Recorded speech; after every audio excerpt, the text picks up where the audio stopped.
desde Argentina.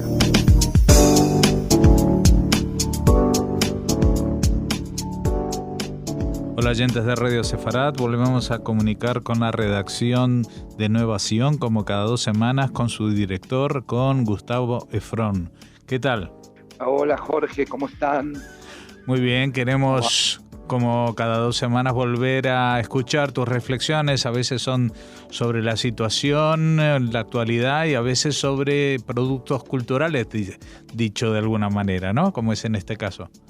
Exactamente. Ahora quería comentar una serie documental que estoy mirando en Netflix y que se llama El Diablo de al lado y que cuenta la historia de el juicio a Demjanjuk, John Demjanjuk. Seguramente muchos de los oyentes recordarán el caso, ¿no? Que fue en el año 86, 87.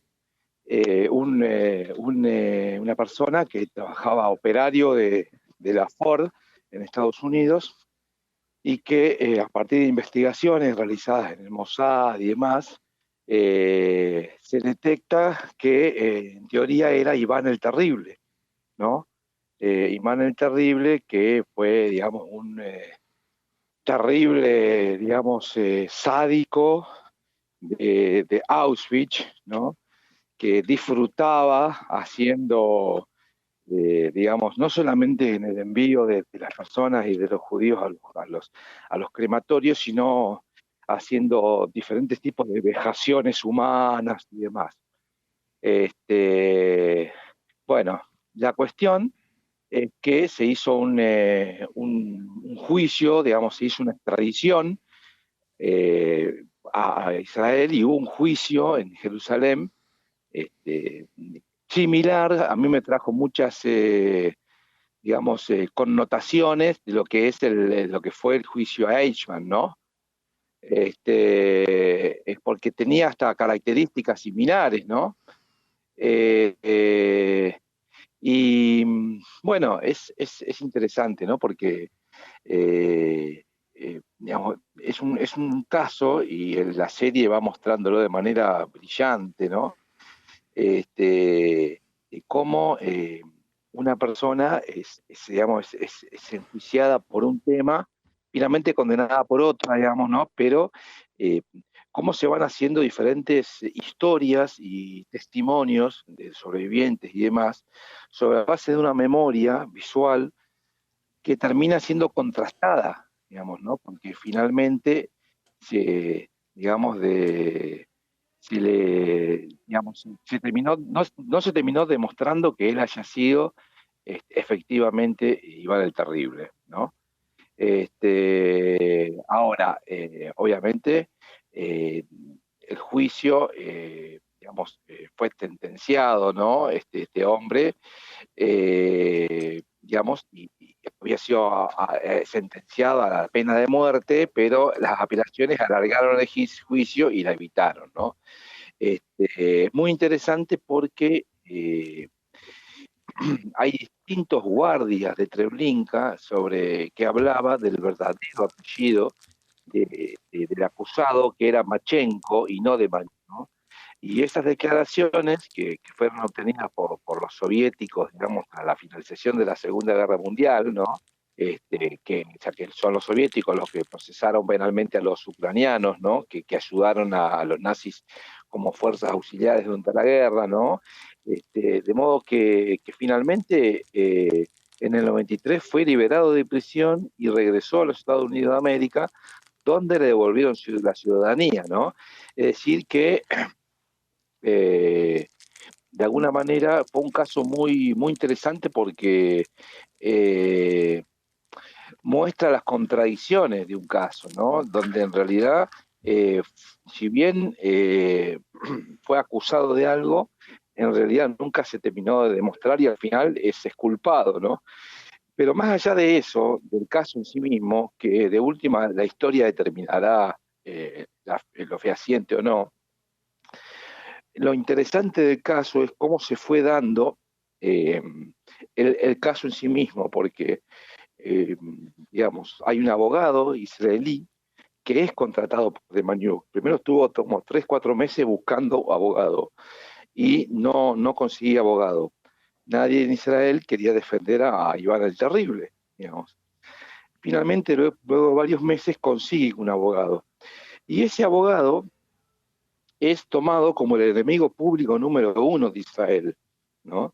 El documental entrevista, digamos, al abogado hoy y muestra imágenes de la época y cómo el abogado en algún punto va mostrando diferentes cuestiones y diferentes situaciones donde se pone en contradicción a algunos de los testigos de los sobrevivientes. Entonces hay como un dilema ético-moral ahí, ¿no? Porque, bueno, está el lugar del sobreviviente como un lugar, digamos, de testimonio irrevocable, pero, por ejemplo, Rosenberg, que era uno de los sobrevivientes del Holocausto que más imputó y que le imputaba en la cara a Demjanjuk, el abogado descubre que terminada la guerra, Rosenberg hace una declaración en un documento donde dicen que en una escaramuza y en una revuelta mataron a Iván el Terrible, digamos.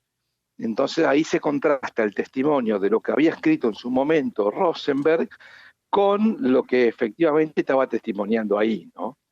Situación que se produjo y que era muy incómoda porque era casi como poner el lugar del acusado al sobreviviente, ¿no? Quien finalmente explica que era más su deseo lo que él había escrito que realmente lo que realmente ocurrió, digamos, pero creo que acá lo más rico de la obra, no quiero avanzar mucho más allá de que cuando uno habla de historia, no, en una película no está spoileando, entre comillas, ¿no? Porque, bueno, está el famoso chiste, la película sobre San Martín, que no me diga que se murió. Bueno, o sea, en realidad uno cuando habla de historia no está adelantando la película, pero sí no quiero avanzar mucho más sobre la que es el documental de sí, sino sobre los dilemas que se plantean, ¿no? Cuando empieza a decir, bueno, el lugar del holocausto, el lugar del cuestionamiento, el lugar de la memoria, el lugar de lo políticamente correcto, y por otro lado, ¿qué pasa cuando estas cuestiones, digamos que de un juicio que puso en vilo a toda la nación, fue en el año 87, yo lo recuerdo muy bien porque ese año estaba en Israel, ¿y qué pasa cuando pone en vilo toda una nación, cuando se convierte alguien en el enemigo público número 1 por defender supuestamente a un jerarca nazi, y en realidad luego empiezan a cambiarse las pruebas y cómo reacciona una sociedad frente a la incredulidad, ¿no? De lo que iba aconteciendo, que fue transformando las perspectivas sobre la realidad de lo que acontecía, ¿no? No adelanto mucho más para que los que quieran verla ya la puedan ver. Por lo menos en el Netflix de Argentina está disponible. Yo sé que Netflix depende de los países, a veces lo ofrece como alternativa o no. Sé que en Israel también está disponible. No sé si en España o en el resto de los lugares de donde nos estén escuchando. Uh-huh. Bueno, no sé si querés adelantar, o sea, del argumento ya no vas a adelantar más, pero alguna observación más querés hacer, o con esto... No, a ver, a mí lo que me interesa contar de esto, digamos, más que nada, es las situaciones humanas que se van planteando, los dramas humanos, ¿no?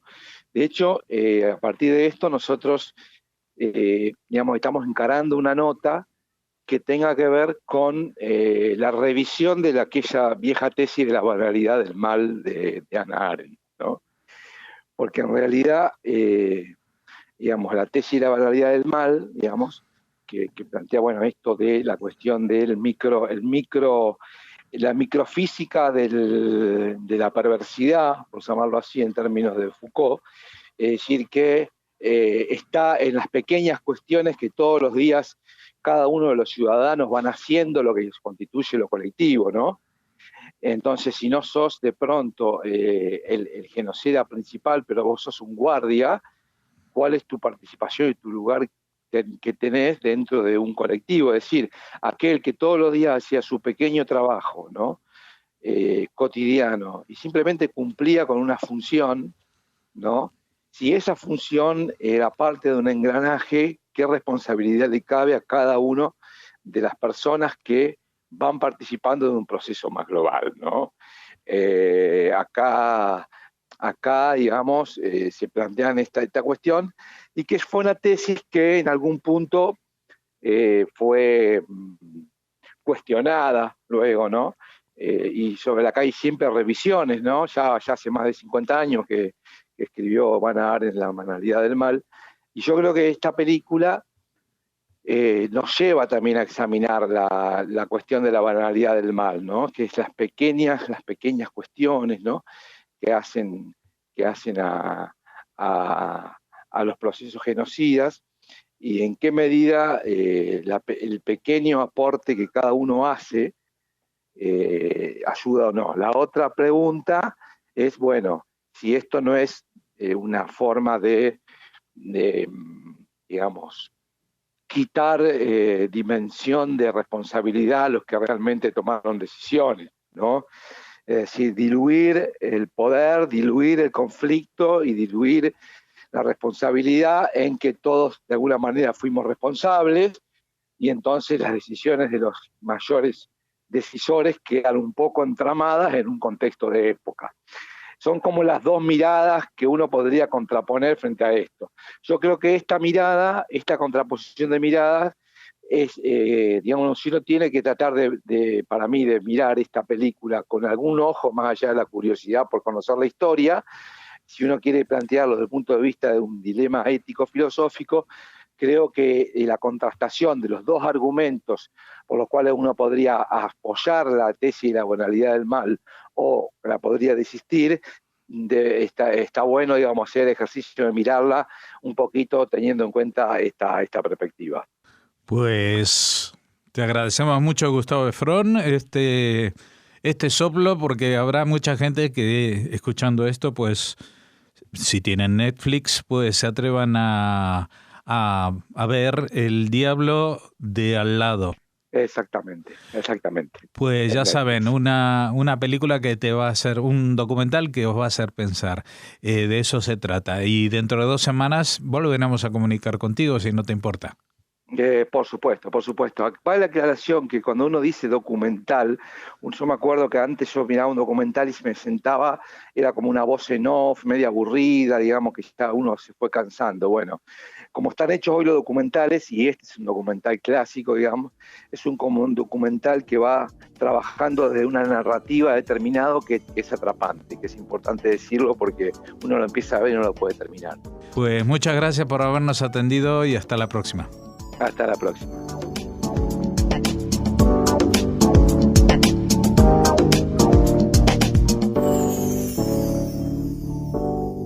De Rufnummer hat geändert.